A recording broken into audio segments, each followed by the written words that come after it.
Haryana at 9 PM news channel में आपका स्वागत है। आइए आपको कराते हैं खबरों से अपडेट।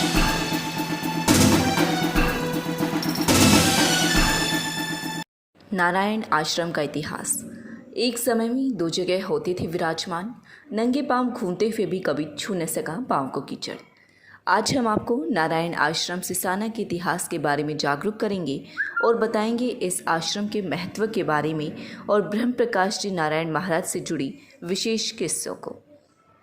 सिसाना गांव में जुआ हसनगढ़ माइनर के साथ स्थित नारायण महाराज का आश्रम वर्ष 1981-82 में स्थापित हुआ था। यहाँ पर नारायण महाराज ने कुटिया बनाकर तप करना शुरू किया। इस आश्रम के प्रति लाखों लोगों की श्रद्धा जुड़ती चली गई और दानी सज्जनों ने इस आश्रम को समय समय पर उद्धार कराया। मान्यता है कि जो भी इस आश्रम में सच्चे दिल से मन्नतें मांगते हैं उनकी मुरादें अवश्य पूरी होती हैं। नारायण आश्रम में हर रविवार को दूध चढ़ाया जाता है। यहाँ पर हर रविवार को प्रसाद वितरित किया जाता है। बताया जाता है कि ब्रह्म प्रकाश जी महाराज का बचपन का नाम पृथ्वी सिंह था, जिनका गांव लाख, जिला शामली, यूपी था। बचपन में किसी कारण से उनकी आंखों की रोशनी चली गई थी। मेडिकलों में इलाज कराने के प्रयास भी किए, लेकिन वहाँ पर भी बात नहीं बनी। उनके परिवार ने पूरी तरह से हार मान ली थी। तब इनके माता पिता ने इनको नारायण महाराज के गुरु स्वामी अवधूत चंदन देव महाराज के सुपुर्द कर दिया। जैसे ही ये उनकी शरण में आए और अध्यात्म जीवन शुरू किया, कुछ समय बाद ही इनकी आंखों की रोशनी वापस लौट आई। इसके बाद उन्होंने अपने जीवन को उद्देश्य लोगों की सेवा करने का बना लिया और तप करने का मन बना लिया। उनका अध्यात्म का नाम ब्रह्मलीन योगी ब्रह्म प्रकाश जी नारायण महाराज पड़ा, क्योंकि इन्होंने खूब तप किया, कई वनों में तपस्या की। इन्होंने माइनर किनारे वनों में तपस्या का स्थान बनाया। खांडा गांव के वनों में भी उन्होंने तपस्या की। आखिर में इन्होंने अपना डेरा सिसाना गांव के माइनर के साथ आश्रम बनाया। 9 दिसंबर को वे ब्रह्मलीन हुए थे। नारायण महाराज से जुड़े 2 किस्से जब लोगों ने उन्हें बिचासा था। पहला किस्सा, बताया जाता है कि नारायण महाराज इतने अधिक ध्यानी योगी हो गए थे कि वे एक समय में 2 या 3 जगह भी होते थे। क्षेत्र के लोगों का कहना है कि एक समय आया जब उनके भाई की मृत्यु हुई तो उनके गांव से मैसेज आया कि वे अपने भाई के अंतिम संस्कार में शामिल हों।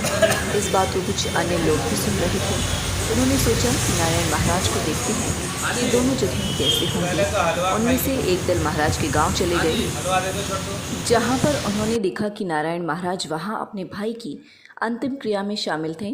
आकर उन्होंने अपने साथियों को बताया कि महाराज जी वहाँ थे। उन्होंने कहा कि महाराज तो आश्रम में ही थे, वे तो कहीं गए ही नहीं। इस तरह से कहावत है कि नारायण महाराज एक समय में 2 स्थानों पर होते थे। क्षेत्र के लोगों को कई बार इस तरह की दिव्य शक्ति का परिचय दिया है। इस वृत्तांत का आज भी सिसाना गांव के बुजुर्ग पुष्टि कर रहे हैं। दूसरा किस्सा, बताया जाता है कि ब्रह्मलीन योगी नारायण महाराज ने कभी भी पाँव में चप्पल नहीं पहनी, नंगे पाँव ही यात्रा करते थे। चाहे वे कीचड़ से गुजर जाते, कभी भी उनके पाँव में धूल व कीचड़ नहीं लगा। कई लोगों ने जब इस बात को सुना तो उन्हें विश्वास नहीं हुआ।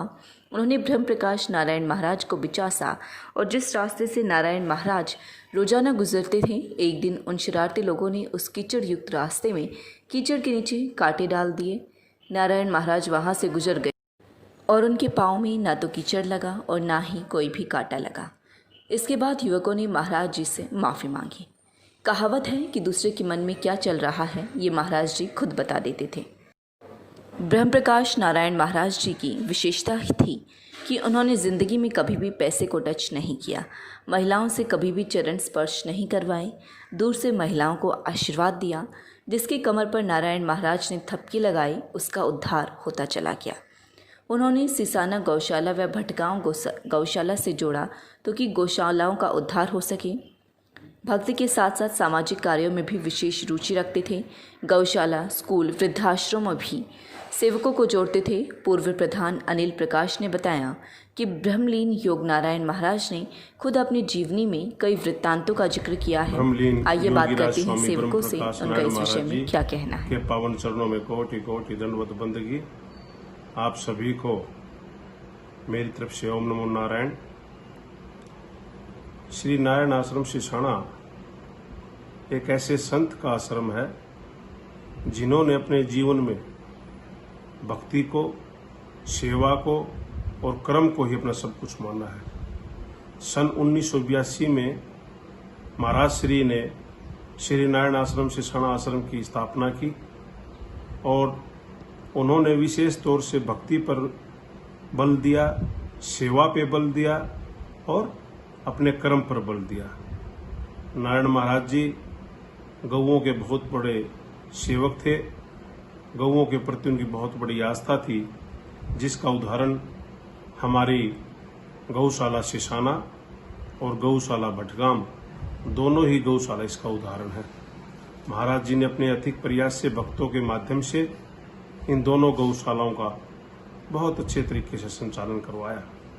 कौन था? आप देख रहे हैं, एक उत्तर प्रदेश के शामली जिले के गांव लाख में महाराज जी का जन्म हुआ और वहां से हरियाणा सोनीपत जिले में आकर के खेतों में, चाहे वो ढीकन वाला हो, हमारे शेरी खंडा के खेत हों, गड्डी शिषाणा के खेत हों, खेतों में बनी में रह करके तप किया और उस तप का फल हम सभी आसपास के ही नहीं अपितु पूरे भारतवर्ष के सभी जीवों के लिए उस तप के फल को दिया।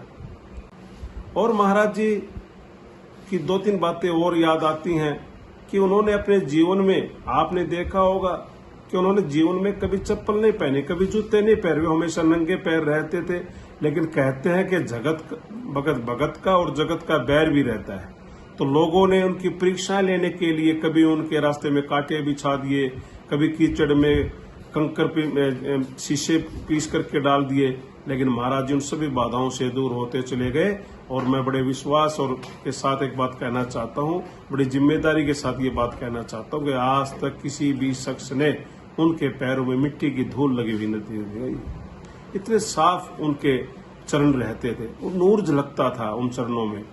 और महाराज जी की जो दूसरी सबसे बड़ी चीज थी, उन्होंने कभी पैसे को हाथ अपने जीवन में नहीं लगाया, लेकिन लक्ष्मी उनके चारों तरफ घूमती रहती थी। उन्होंने अपने जीवन में कभी पैसों के हाथ नहीं लगाया। तीसरा, माई बहन से बहुत दूर रहते थे, कभी उनको अपने पैरों को हाथ नहीं लगाने दिया। और सेवा में मैं तो ये कहता हूँ, एक संत के साथ साथ एक समाज सुधारक भी थे। उन्होंने हमारे शिषाना की गलियों का देख लीजिए, स्कूलों का देख लीजिए, जहाँ कहीं भी जरूरत समाज को पड़ी, अपने भक्तों की सहायता से अब वो स्वयं आगे खड़े होकर के उन गलियों का निर्माण कराया, स्कूल का निर्माण कराया, कई गरीब कन्या है उनकी शादी के लिए व्यवस्था की। भाई ओम नमो नारायण, समाज के लिए सभी समाज के लिए मंगल कामनाएं करते हुए, सर्वे बंतु सुखिना, सर्वे संतु निरामया, सर्वे भद्राणी पश्यन्तु, मां काशी दुख भाग भवेत्। ओम नमो नारायण, ओम नमो नारायण, ओम नमो नारायण। ऐसा जी, ये आश्रम जो स्टेब्लिश हुआ था, ये 1981 के अंदर हुआ था। और महाराज जी तो करीब 60 साल पहले गौशाला में आए थे। गौशाला में आए तो गौओं की सेवा की। उसके बाद उन्होंने जगह हर गांव में, चौके में, खांडे में, सलाने के अंदर, गड्डी के अंदर, शिषाना के अंदर, ढीकनवाले के अंदर, शिषाना ढीकनवाले के अंदर काफ़ी तपस्या की। उसके बाद महाराज जी का विचार बना कि भाई रोड के ऊपर एक आश्रम बनाया जाए। और एक चौधरी साधुराम जी से उन्होंने बात की। चौधरी साधुराम जी ने 1981 में 1 किला ज़मीन दान कर दी थी। उसके बाद महाराज जी ने यहाँ अपना भजन, तप, लोगों की सेवा, गलियाँ का निर्माण करवाया, तालाब खदवाए, कुओं का निर्माण करवाया। और महाराज जी अध्यात्म के प्रति बड़े निष्ठावान, बड़े लोगों का दुख दर्द दूर किए। और अध्यात्म के ऊपर काफ़ी महाराज जी को ज्ञान था। हम तो ये महाराज जी, ब्रह्म प्रकाश जी महाराज के बारे में यही बताना चाहते हैं। और इससे ज़्यादा हमारे जो यहाँ के महंत हैं वो बताएंगे। उनके बारे में क्या कुछ विशेष बातें प्रचलित हैं जो क्षेत्र में होती हैं? विशेष प्रचलित तो ये है जी, एक तो खास बात मैं बता देता हूँ। हमारी भैंस एक बार बीमार होगी, यहाँ से रोहतक से भी और हिसार यूनिवर्सिटी से भी काफ़ी डॉक्टर प्रोफेसर आए। उन्होंने उनका ट्रीटमेंट किया तो उसका ट्रीटमेंट हुआ नहीं, बुखार टूटे नहीं था, क्योंकि मिल्क यील्ड उनकी 21.5 लीटर दूध की केजी की 21.5 किलो दूध था। तो उनका नज़र को मतलब वैज्ञानिक मानते नहीं कि भाई नज़र भी कोई चीज़ हो, पर हमें पता था कि भाई उस भैंस का नज़र लगी हुई है। तो हम लेकर आए, महाराज जी ने उनको झाड़ा लगाया। झाड़ा लगाते ही साथ उन्होंने दूध भी, भैंस ने दूध दिया और 3-4 दिन हो गए थे दूध निकाले। वो इंजेक्शन लगाने के बावजूद भी दूध नहीं दे रही थी। उसके बाद उसका टेम्परेचर भी टूट गया। तो उन डॉक्टरों तो हमने बताई कि भैया ऐसे हम वहाँ जाके झाड़ा लगवाए। वो खुद जो टीम थी हिसार यूनिवर्सिटी से आई हुई थी, वो आके ने महाराज जी के सामने नतमस्तक भी हुए और उन्होंने अपने महाराज जी के विचार सुने और महाराज जी को अपने बारे में बताया। जी देखो, ऐसा है कि मेरा नाम नरेंद्र कौशिक है और मेरे पिताजी श्री किशन कौशिक जो है वो स्वतंत्रता सेनानी थे और हम बचपन से ही महाराज जी के पास आते रहते थे। जब महाराज जी उधर टिकनाड़े में था उनका आश्रम, तब वहाँ भी जाते थे और इस आश्रम में भी हम आते थे। तो महाराज जी की विशेष कृपा रही है और इस गांव के जो नौजवान बच्चे थे उनको एक अच्छा रास्ता दिखाने में महाराज जी का बहुत योगदान था। और विशेष रूप से मैं अगर अपने बारे में बताऊं तो मैं पढ़ने में बहुत अच्छा नहीं था, बड़ा उदंड था मैं 9वीं क्लास में। और मैं 9th क्लास में जब मैं फेल भी हो गया था एक बार, तो एक बार ऐसे ही माँ ने बोल दिया महाराज जी ये पढ़ता नहीं है। तो मैं यहाँ दूध देने आया था तो महाराज जी ने एक मारा मुझे थप्पड़, और वो ऐसा आशीर्वाद मिला मुझे, वो थप्पड़ क्या कहूँगा मैं, आशीर्वाद कहूँगा, ऐसा आशीर्वाद मिला मेरे को कि उसके बाद मैंने पीछे मुड़ के नहीं देखा। मैंने गांव के स्कूल से 10वीं पास की सिसाने से, उसके बाद जाट कॉलेज सोनीपत से मैंने ग्रेजुएशन की, वहीं से फिर मैंने बीएड की, फिर हिंदू कॉलेज से मैंने एमए की इंग्लिश में, और आज मैं दिल्ली गवर्नमेंट में एक अधिकारी हूँ, शिक्षा में विभाग में हूँ। और महाराज जी के आशीर्वाद से हमने उन्हीं कार्यों को आगे रखा, हमने बहुत बच्चों को वहाँ बताया, अच्छा रास्ता दिखाया।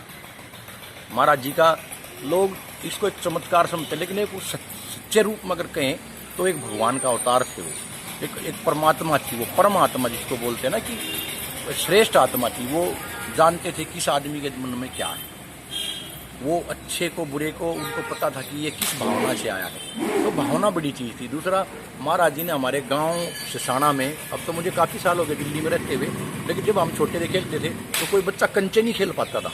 अगर कंचे कोई खेलता मिल गया था तो महाराज जी उसको पकड़ के उंगली उसकी ऐसी कर देते थे कि वो कभी कंचे खेलना ही नहीं। कोई बुरी, महाराज जी ने हमेशा चाहा कि बच्चे जो खेल के प्रति रुचि रहे, जो बड़े थे लोग, जैसे हमारे गांव की गौशाला है तो गौशाला को महाराज जी का आशीर्वाद मिला और आज हमारे गांव जो ना गांव की गौशाला जो हरियाणा में उसका एक नाम है।